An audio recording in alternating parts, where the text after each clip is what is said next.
Salom qizlar, men sizlarga hech ham o'zim haqimda gapirib bermagan ekanman. Bugun sizlarga o'zim haqimda gapirib bermoqchiman. Bu men ismim Maftuna. Maktabni tugatgandan so'ng litseyda o'qiganman, akademik litseyda. Litseyda o'qidim, 1-yil universitetdan yiqildim. Kursdoshlarim o'qishga kelgan, ustozimiz ko'rgani bordik, lekin men yiqilganman. 2-yil ham shunaqa holat ro'y berdi. Men o'qishdan yiqildim va dadamga yig'ladim. Dadam meni super-kontrakt o'qishga kiritdi.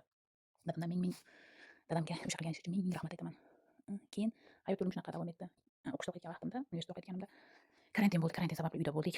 Onlayn o'qidik. 2-yil o'qiyotgan vaqtimda unashtirildim. O'sha davr mobaynida unashtirildim. Umuman taqinchoq, hattoki zire taqishga ham qiziqmagan qizman, taqinchoq taqishga ham qiziqmaganman. Keyinchalik to'yga tayyorgarliklar boshlandi. Dugonam bilan biz tilla qosh ko'rishni boshladik va bizga tilla qoshlar yoqmadi, ko'rinishlar yoqmadi. O'sha vaqtlari tilla qoshlarni yasashni o'rgandik dugonam bilan. O'sha vaqt tilla qoshni yasashni o'rgandik. Tanish onlayn kurslar yo'q edi, biz ishonmas edik.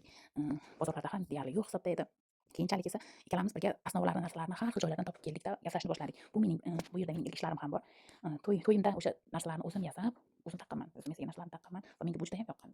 Men yasagan narsalarga ko'pchilik qizlar havas qilganligi uchun menga taklif bildirishgan, menga yasab bering, sizga pulini beraman deb. Keyin o'zim ilk ishlarimni yasa boshlaganman.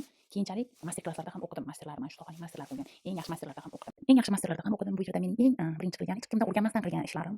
Bunda to'g'ri xato kamchiliklar bo'lgan. Nimalarnidir qilishga qiynalganman. Ilk zakazlarimni, ilk zakazlarimni olganimda hayron bo'lganman. Nahotki menga shunaqa zakaz berishsa, nahotki meni ishim kimgadir qadrli bo'lsa, hayron bo'lganman.